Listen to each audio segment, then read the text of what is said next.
Hello friends, welcome to day trader Telugu and good evening. Sensex 98 points gain అయ్యి 51,115 దగ్గర close అయితే Nifty 36 points gain అయ్యి 15,338 దగ్గర క్లోజ్ అవ్వడం జరిగింది. వెరాజ్ బ్యాంక్ నిఫ్టీ 411 పాయింట్స్ గెయిన్ అయ్యి 35,095 దగ్గర క్లోజ్ అవ్వడం జరిగింది. ఇవాళ market move even previous days ఒక మార్కెట్ మూవ్ని కూడా మీరు గమనిస్తుంటే గ్యాప్ అప్లో ఓపెన్ అవ్వడం, అక్కడి నుంచి కరెక్ట్ అవ్వడం అండ్ అక్కడి నుంచి రైజ్ అయ్యి కొంత కన్సాలిడేషన్లో మార్కెట్ క్లోజ్ అవ్వడం రీసెంట్ డేస్లో మనకు అదే కనిపిస్తూ వస్తుంది. సో సింపుల్గా చెప్పాలంటే రేంజ్ బౌండ్లోనే మూవ్ అవుతుంది, కానీ ఓలటైల్గా మూవ్ అవుతుంది. ఇవాళ ఎక్స్పైరీ అయినా సరే ఎక్కువగా మూవ్ అయితే మనకి నిఫ్టీ బ్యాంక్ నిఫ్టీలో కనిపించలేదు. మోస్ట్లీ రేంజ్ బౌండ్లోనే మూవ్ అయింది. స్పెషల్లీ నిఫ్టీ గురించి మాట్లాడుకోవాలి. మార్చ్ కంటే ముందు నుంచి ఏ కన్సాలిడేషన్ అయితే నిఫ్టీలో కనిపిస్తూ వస్తుందో, ఏ రేంజ్ బౌండ్ యాక్టివిటీ అయితే కనిపిస్తూ వస్తుందో, ఇప్పుడు ఆ రేంజ్ని నిఫ్టీ బ్రేక్ చేసే ప్రయత్నం, టాప్ సైడ్కి మూవ్ అయ్యే ప్రయత్నం అయితే చేయడం జరిగింది.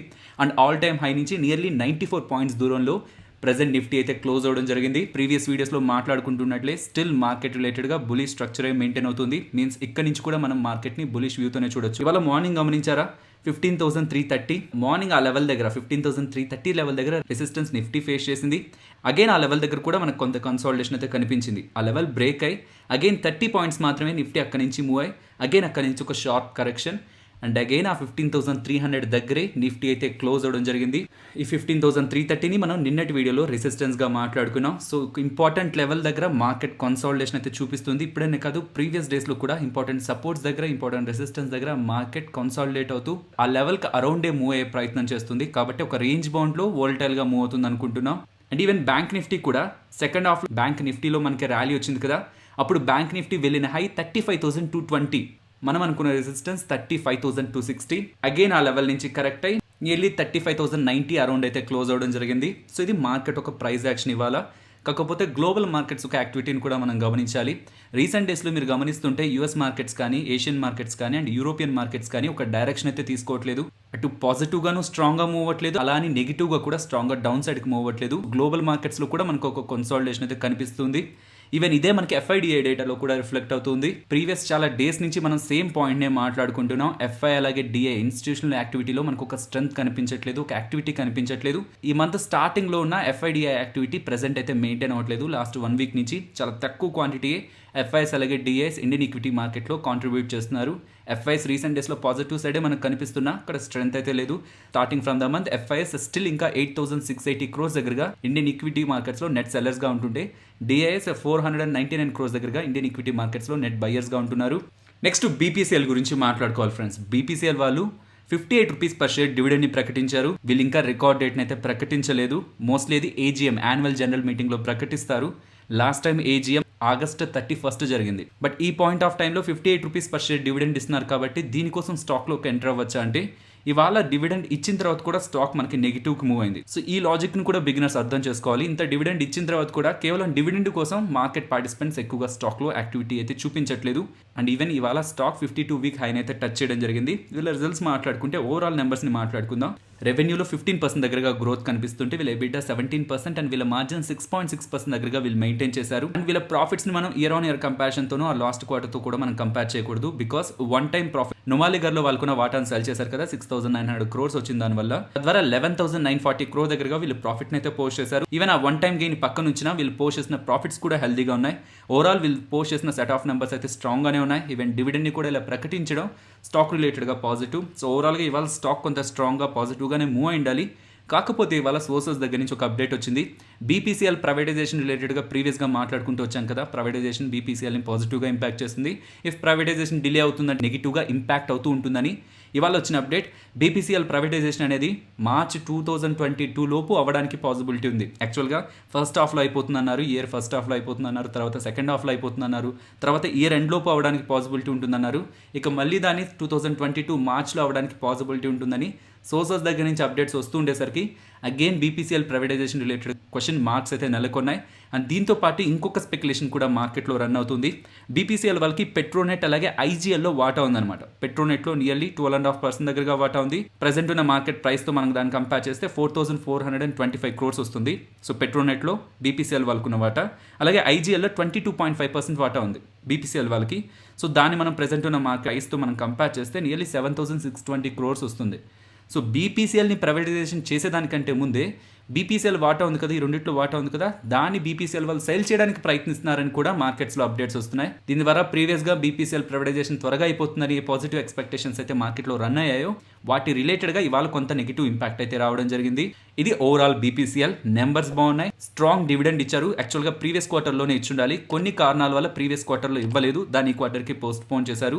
అండ్ వీళ్ళు ఇలా రిజల్ట్స్ పోస్ట్ చేసిన తర్వాత జెఫ్రీస్ వాళ్ళు ప్రీవియస్గా ఇచ్చిన 500 టార్గెట్ని 520కి అయితే అప్గ్రేడ్ చేశారు. అండ్ ఈవెన్ జేపీ మోర్గన్ వాళ్ళు కూడా పాజిటివ్ రేటింగ్ ఇస్తూ వీళ్ళ ఫ్యూచర్ గ్రోత్ అనేది ప్రైవేటైజేషన్ మీద డిపెండ్ అవుతుందని ప్రైవేటైజేషన్ రిలేటెడ్గా ఉన్న ఇంపార్టెన్స్ అయితే అప్డేట్ చేయడం జరిగింది. ఇది బీపీసీఎల్ రిలేటెడ్గా ఉన్న అప్డేట్. నెక్స్ట్ టాటా మోటార్స్ గురించి మాట్లాడుకోవాలి ఫ్రెండ్స్. సిఎల్ఎస్ఏ వాళ్ళు టాటా మోటార్స్ రిలేటెడ్గా ఒక స్ట్రాంగ్ కామెంట్స్ అయితే చేశారు. వాళ్ళు ఏం చెప్పారన్న కంప్లీట్ డేటాని టెలిగ్రామ్లో 9:40 అరౌండ్ వెళ్ళినట్లయితే మీరు ఇమేజ్ని అయితే ప్లేస్ చేశాను. సిఎల్ఎస్ఏ వాళ్ళు ఏం చెప్పారని అది అక్కడ గమనించవచ్చు. బట్ ఓవరాల్గా సింపుల్గా మాట్లాడుకుంటే టాటా మోటార్స్ని వీళ్ళు ఇంకా పాజిటివ్గా చూస్తున్నారని అగైన్ చెప్తున్నారు. ప్రీవియస్గా కూడా చెప్పారు, బై రేటింగే ఇచ్చారు, ఇప్పుడు కూడా అగైన్ సేమ్ రేటింగ్ని ఇస్తూ టార్గెట్ 450గా మెన్షన్ చేస్తున్నారు. మేము ఇక్కడి నుంచి కూడా బై సైడ్ ఉండడానికి మెయిన్ రీజన్ వీళ్ళ జేఎల్ఆర్ బిజినెస్ అని చెప్తున్నారు. వీళ్ళ జేఎల్ఆర్ రిలేటెడ్గా కాంపిటీటర్స్ ఉన్నారు కదా గ్లోబల్గా, సో వీళ్ళ జేఎల్ఆర్ బిజినెస్ ఒక ప్రెజెన్స్ ఎక్కువగా యూఎస్లో కానీ యూకేలో కానీ చైనాలో కానీ ఉంటుంది. వీళ్ళు మెన్షన్ చేస్తున్నది జేఎల్ఆర్ వాళ్ళ కాంపిటీటర్స్తో పోలిస్తే చైనా అలాగే యూరోప్లో స్ట్రాంగ్ సేల్స్ని చేస్తుంది. సో జేఎల్ఆర్ వాళ్ళు మంత్లీ సేల్స్ని ప్రొవైడ్ చేయరు. సో మంత్లీ మేము ఇన్ని సేల్స్ చేసామని ప్రొవైడ్ చేయరు. కాకపోతే సిఎల్ఎస్ఏ వాళ్ళు వాళ్ళ సోర్సెస్ దగ్గర నుంచి తీసుకున్న నెంబర్స్ ప్రకారం ఏప్రిల్లో జేఎల్ఆర్ సేల్స్ నియర్లీ 150% దగ్గరగా ఇయర్ ఆన్ ఇయర్లో గ్రో అయ్యాయి. అది వాళ్ళ కాంపిటీటర్స్తో పోలిస్తే స్ట్రాంగ్ గ్రోత్ మాకు జేఎల్ఆర్లో కనిపిస్తుంది కాబట్టి, అండ్ ఈవెన్ ఫస్ట్ హాఫ్ కంటే సెకండ్ హాఫ్లో జేఎల్ఆర్ సేల్స్ బెటర్గా ఉంటాయని మేము ఎస్టిమేట్ చేస్తున్నాం కాబట్టి, సో కమింగ్ డేస్లో జేఎల్ఆర్ బిజినెస్ అవుట్ పర్ఫార్మ్ చేస్తుందని మేము నమ్ముతున్నాం కాబట్టి ఇక్కడ నుంచి మేము టాటా మోటార్స్ రిలేటెడ్గా టార్గెట్ని 450గా చూస్తున్నామని సిఎల్ఎస్ఏ వాళ్ళు అప్డేట్ చేయడం జరిగింది. నెక్స్ట్ పేటీఎం గురించి మాట్లాడుకోవాలి. పేటీఎం వాళ్ళు ఐపీఓగా అయితే మార్కెట్లోకి రాబోతున్నారని, అండ్ ఈవెన్ అది నవంబర్ దీపావళి టైంలో ఉంటుందనేలాగా బ్లూంబర్గ్ వాళ్ళు అయితే అప్డేట్ చేస్తున్నారు. నియర్లీ 22,000 crore దగ్గరగా ఈ ఐపీఓ ద్వారా పేటీఎం వాళ్ళు మనీని రైజ్ చేయబోతున్నారని బ్లూంబర్గ్ అయితే అప్డేట్ చేస్తున్నారు. బట్ ఇది అఫీషియల్గా వచ్చిన అప్డేట్ కాదు, వీళ్ళ సోర్సెస్ దగ్గర నుంచి వీళ్ళు చెప్తున్న అప్డేట్. నెక్స్ట్ తిరుమలై కెమికల్స్ గురించి మాట్లాడుకోవాలి ఫ్రెండ్స్. నిన్న ఐజీ పెట్రోకెమికల్స్ గురించి, తిరుమలై కెమికల్స్ గురించి మనం మాట్లాడుకున్నాం కదా. వీళ్ళు థాలిక్ ఎన్హైడ్రేట్ని తయారు చేస్తుంటారు, అవి డిఫరెంట్ ఇండస్ట్రీస్లో యూజ్ చేస్తుంటారని వీళ్ళిద్దరు కూడా మంచి నెంబర్స్ని పోస్ట్ చేశారు. ఇవాళ ఒక ఇంపార్టెంట్ అప్డేట్ చేశారు. వీళ్ళ రిలేటెడ్గా ఉన్న ప్రీవియస్ కెపాసిటీని పెంచుకుంటున్నామని చెప్తున్నారు. సో థాలిక్ ఎన్హైడ్రేట్ రిలేటెడ్గా కానీ అండ్ ఫైన్ స్పెషాలిటీ కెమికల్స్ రిలేటెడ్గా ప్రీవియస్గా ఉన్న కెపాసిటీని పెంచుతున్నామని అప్డేట్ చేస్తున్నారు. ఈ కంపెనీ అనే కాదు, ఏ కంపెనీ రిలేటెడ్గా అయినా సరే ప్రీవియస్గా ఉన్న వాళ్ళ కెపాసిటీని ఇంకా పెంచాలనుకుంటున్నారంటే వాళ్ళ బిజినెస్ రిలేటెడ్గా ఫ్యూచర్లో వాళ్ళు గ్రోత్ ఉంటుందనుకుంటేనే ఏ కంపెనీ అయినా కెపాసిటీని ఎక్స్పాండ్ చేస్తుందన్నమాట. అసలు వాళ్ళకి ఫ్యూచర్లో పెద్దగా బిజినెస్ జరగదు, ఉన్న కెపాసిటీని సరిగా వాడుకోలేరు అనుకుంటే ఎవరు కెపాసిటీని ఎక్స్పాండ్ చేయరు, పెంచాలనుకోరు. సో ఇలా కెపాసిటీని ఎక్స్పాండ్ చేస్తున్నారని వీళ్ళనే కాదు, ఫ్యూచర్లో ఎవరు అప్డేట్స్ ఇస్తున్నా ఆ కంపెనీ రిలేటెడ్గా ఒకసారి స్టడీ చేయడానికి ప్రయత్నించండి. ఆ ఇండస్ట్రీ రిలేటెడ్గా రీసెంట్ టైమ్స్లో అయినా గ్రోత్ ఫ్యాక్టర్స్ యాడ్ అయ్యాయా, కాబట్టి ఈ కంపెనీ కెపాసిటీని పెంచుతుందా అని. ఫ్రెండ్స్, మోస్ట్లీ ఇండస్ట్రీ గురించి ఎక్కువగా మాట్లాడుకోరు, ఇది ఇన్నర్వేర్ ఇండస్ట్రీ. సో దీంట్లో ఉన్న కంపెనీస్ని చూస్తే Dollar Industries, Lux Industries, Page Industries, Rupa. So ఇన్నర్వేర్లో వీళ్ళ రిలేటెడ్గా ఒక బ్రాండ్ మార్క్ అయితే మనకి బయట మార్కెట్లో ఉంటుంది. సో ప్రీవియస్గా మనం రిపీటెడ్గా ఏమనుకున్నాం, టెక్స్టైల్ ఇండస్ట్రీ గ్రో అవుతుంది అనుకున్నాం కదా. అందులో ఈ బ్రాండెడ్ టెక్స్టైల్ లాస్ట్ 1 monthలో స్ట్రాంగ్గా గ్రో అవుతుంది. వీళ్ళు లాస్ట్ 1 monthలో ఎలా వీళ్ళ స్టాక్ ప్రైసెస్ మారాయనేది గమనిస్తే డాలర్ అలాగే లక్స్ ఇండస్ట్రీస్లో ఒక స్ట్రాంగ్ గ్రోత్ అయితే కనిపించింది. లాస్ట్ 1 monthలో నియర్లీ 40% ర్యాలీ అయ్యాయి. అండ్ ఇవాళ ఈ రూపా కంపెనీలో కూడా నియర్లీ 1.9% దగ్గరగా ఈక్విటీని బ్లాక్ డీల్స్లో ట్రేడ్ చేశారనమాట. నియర్లీ 1.5 million షేర్స్, 15 lakh దగ్గరగా షేర్స్ని ట్రేడ్ చేశారు. సో ఎవరు బై చేశారు, ఎవరు సెల్ చేశారు అనేది at the end of the day మనకు అర్థమవుతుంది. కాకపోతే యాజ్ ఆఫ్ నౌ ఇండస్ట్రీ రిలేటెడ్గా స్ట్రాంగ్ ట్రెండ్ అయితే కొనసాగుతుంది. ఎంటైర్ టెక్స్టైల్ ఇండస్ట్రీని పాజిటివ్గానే చూస్తున్నాను. బట్ ఇలా బ్రాండెడ్ బిజినెస్ రిలేటెడ్గా కూడా రీసెంట్ టైమ్స్లో ఎక్కువ ట్రాక్షన్ కనిపిస్తుందని మీకు అప్డేట్ చేయాలనుకుంటున్నాను. ఈవెన్ వీటిలో కొన్ని కంపెనీస్ రిజల్ట్స్ని కూడా పోస్ట్ చేశాయి, రిజల్ట్స్ కూడా స్ట్రాంగ్గానే ఉన్నాయి. మేబీ మార్కెట్ ఈ ఎంటైర్ ఇండస్ట్రీని కొంత రీరేట్ చేసే ప్రయత్నం ప్రెజెంట్ జరుగుతూ ఉండొచ్చు.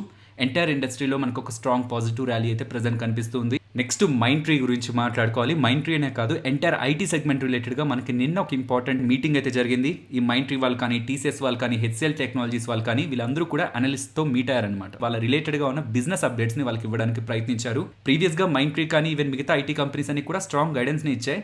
కాకపోతే రీసెంట్ టైమ్స్లో ఈ కేసెస్ పెరుగుతున్నాయి కదా, కాబట్టి వీటి రిలేటెడ్గా కూడా ఇంపాక్ట్ ఉంటుందేమని మార్కెట్ ఎక్స్పెక్ట్ చేసింది.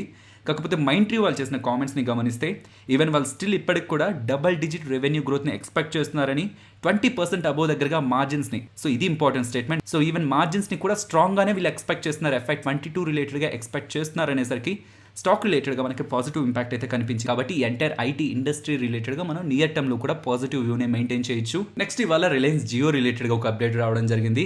సో గూగుల్ అలాగే రిలయన్స్ జియో వీళ్ళిద్దరు కూడా కంబైన్ అయ్యి ఒక అఫోర్డబుల్ ఫోన్ని తీసుకురావాలనుకుంటున్నారని ప్రీవియస్గా అనుకున్నాం కదా. మీన్స్ తక్కువ ధరలో ఒక స్మార్ట్ ఫోన్ని తీసుకొచ్చి ఎవరైతే స్మార్ట్ ఫోన్ కొనడం ఎందుకులే అని 2Gలోనే ఉండిపోయారో వాళ్ళకి చాలా తక్కువ ధరలో ఈ స్మార్ట్ ఫోన్ అందిస్తే వాళ్ళని 2G నుంచి 4Gకి తీసుకురావచ్చు. సో 4Gకి వచ్చిన వాళ్ళు రీఛార్జెస్ చేసుకోవాలి కదా. సో అలా రీఛార్జెస్ చేసుకుంటూ ఉంటే జియోకి స్ట్రాంగ్ అడ్వాంటేజ్ ఉంటుంది. కాబట్టి ఫ్యూచర్లో ఈ స్మార్ట్ ఫోన్ రిలేటెడ్ వీళ్ళ దగ్గర నుంచి వచ్చే కామెంట్స్ని మనం ఇంపార్టెంట్గా గమనించాలనుకున్నాం. సో దీని రిలేటెడ్గా గూగుల్ దగ్గర నుంచి ఒక అప్డేట్ వస్తుంది. మా కన్సిడరేషన్లోనే ఉంది, మేము దాని మీద వర్క్ చేస్తున్నాను. గూగుల్ దగ్గర నుంచి వచ్చిన అప్డేట్స్ రిలయన్స్ని పాజిటివ్గా మూవ్ చేయడం జరిగింది. నెక్స్ట్ రాకేష్ జుంజునవాలా గారు మార్కెట్ రిలేటెడ్గా కొన్ని స్టేట్మెంట్స్ చేశారు, వాటిని గమనిద్దాం. కొన్ని సెక్టార్స్ గురించి కామెంట్స్ చేశారు. సో తను చెప్తున్నది కమోడిటీస్ రిలేటెడ్గా తను పాజిటివ్గా ఉన్నారని, ఇక్కడి నుంచి ఇంకొక 5 years వరకు కూడా అప్ ట్రెండ్ కొనసాగుతూనే ఉంటుందని, ఎక్కువగా టాటా స్టీల్ అండ్ జేఎస్పీఎల్లో తన ఇన్వెస్ట్మెంట్స్ చేశారని అప్డేట్ అయితే చేస్తున్నారు. ఈవెన్ పిఎస్యూ బ్యాంక్స్లో కూడా తను చాలా స్ట్రాంగ్ బులిష్గా ఉన్నారని, ఎస్బీఐ అండ్ కెనరా బ్యాంక్ తన టాప్ పిక్స్ అని కూడా అప్డేట్ చేయడం జరిగింది. So commodities, PSU sector, PSU banking ఈ రెండు కూడా కమింగ్ టైమ్స్లో స్ట్రాంగ్ రిటర్న్స్ని డెలివర్ చేయడానికి పాసిబిలిటీ ఉంటుందని తను బిలీవ్ చేస్తున్నారు. బికాస్ తను వాటిల్లో ఇన్వెస్ట్మెంట్ చేస్తుంటారు కాబట్టి.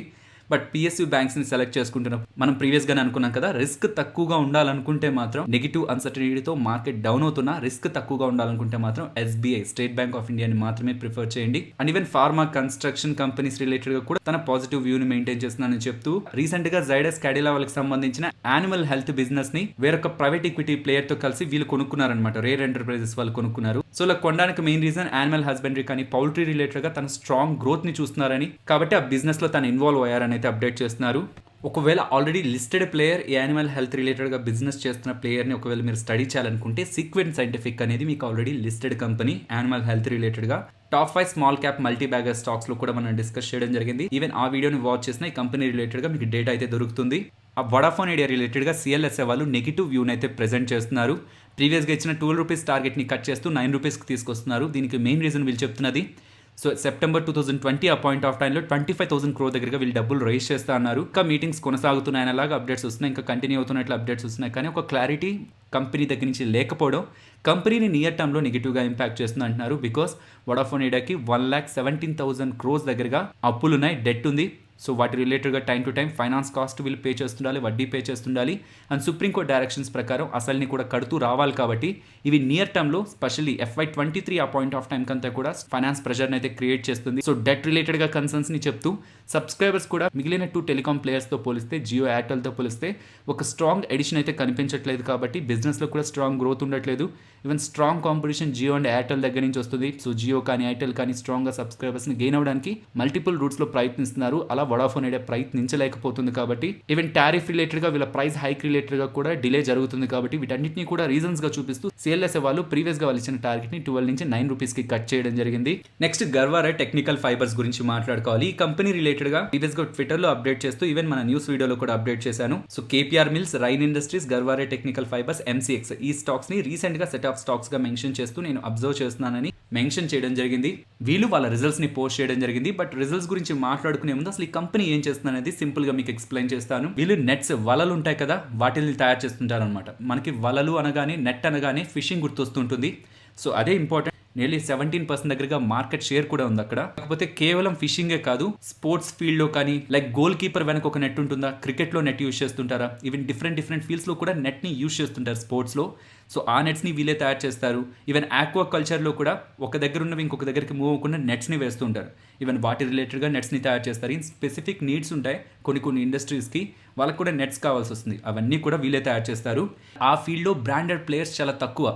అండ్ వీళ్ళు కూడా అంత ఈజీగా ఆ ప్లేస్కి రాలేదు. చాలా ఇయర్స్ నుంచి బిజినెస్ చేస్తూ అండ్ చాలా ఇయర్స్ పాటు కూడా ఎక్కువగా గ్రోత్ కూడా కంపెనీ చూపించలేదు. బట్ వన్స్ బ్రాండ్ ఎస్టాబ్లిష్ అయిన తర్వాత అదే వీళ్ళకి ఒక స్ట్రాంగ్ మోట్ అయిందనమాట. సో మిగిలిన ప్లేయర్స్తో పోలిస్తే వీళ్ళకి ఒక బ్రాండ్ ప్రెసెన్స్ అండ్ వీళ్ళు తయారు చేసే నెట్స్ రిలేటెడ్గా ఒక పాజిటివ్ వ్యూ మార్కెట్లో ఉండేసరికి కాన్స్టెంట్గా వాళ్ళ సేల్స్లో గ్రోత్ కనిపిస్తూ వచ్చింది. వీళ్ళ ఓవరాల్ నెంబర్స్ని మాట్లాడితే ఇయర్ ఆన్ ఇయర్ కంపారిజన్ చేస్తే మనకి స్ట్రాంగ్ గ్రోత్ కనిపిస్తుంది. రెవెన్యూ 30% దగ్గరగా, నెట్ ప్రాఫిట్ 47% దగ్గరగా. బట్ మనం క్వార్టర్ ఆన్ క్వార్టర్ కంపారిజన్ చేస్తే రెవెన్యూ 18.4% దగ్గరగా గ్రో అవుతుంటే వీళ్ళ ఎబిటా 14.9% దగ్గరగా గ్రో అవుతుంది. అండ్ వీళ్ళ నెట్ ప్రాఫిట్స్ 23.3% దగ్గరగా గ్రో అవుతున్నాయి.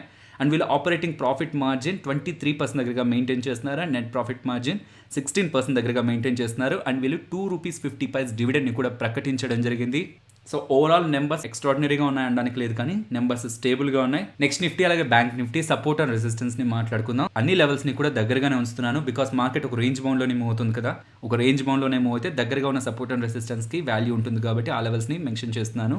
నిఫ్టీ సపోర్ట్ 15,280 దగ్గర గమనిస్తున్నాను, రెసిస్టెన్స్ 15,410 దగ్గర. Bank Nifty support 34,850 and resistance 35,340. So ప్రీవియస్గా ఉన్న రెసిస్టెన్స్ బ్యాంక్ నిఫ్టీది 35,260, ఆ లెవెల్ని మార్చి 35,340 అయితే మెన్షన్ చేశాను. అండ్ అగైన్ ఆప్షన్ చైన్లో పెద్ద సిగ్నిఫికెంట్గా చేంజ్ అయితే లేదు. 15,000 దగ్గర సపోర్ట్, 15,500 దగ్గర రెసిస్టెన్స్ కనిపిస్తుంది కాబట్టి ఆ లెవెల్ని ఫర్దర్ కమింగ్ డేస్లో కూడా మెయింటైన్ చేయొచ్చు. ఈ 500 పాయింట్ రేంజ్లో నిఫ్టీ మూవ్ అవుతుందని. ఫైనలీ ఇది ఫ్రెండ్స్ మన వీడియో. నచ్చితే వీడియోని లైక్ చేయండి ఫ్రెండ్స్. అండ్ ఈ వీడియో మన వాళ్ళకి యూజ్ అవుతుంది అనుకుంటే తప్పకుండా షేర్ చేయండి. అండ్ మన ఛానల్ని సబ్స్క్రైబ్ చేయనట్లయితే ఛానల్లో ఉన్న కంటెంట్ని గమనించండి. ఇఫ్ ఆ కంటెంట్ మీకు ఇంట్రెస్టింగ్ అనిపిస్తుంటే ఛానల్ని సబ్స్క్రైబ్ చేసి పక్కనే ఉన్న బెల్ ఐకాన్ క్లిక్ చేయండి. మరొక ఇంట్రెస్టింగ్ వీడియోతో మళ్ళీ మీ ముందుకు వస్తాను. అంతవరకు టేక్ కేర్. జై హింద్.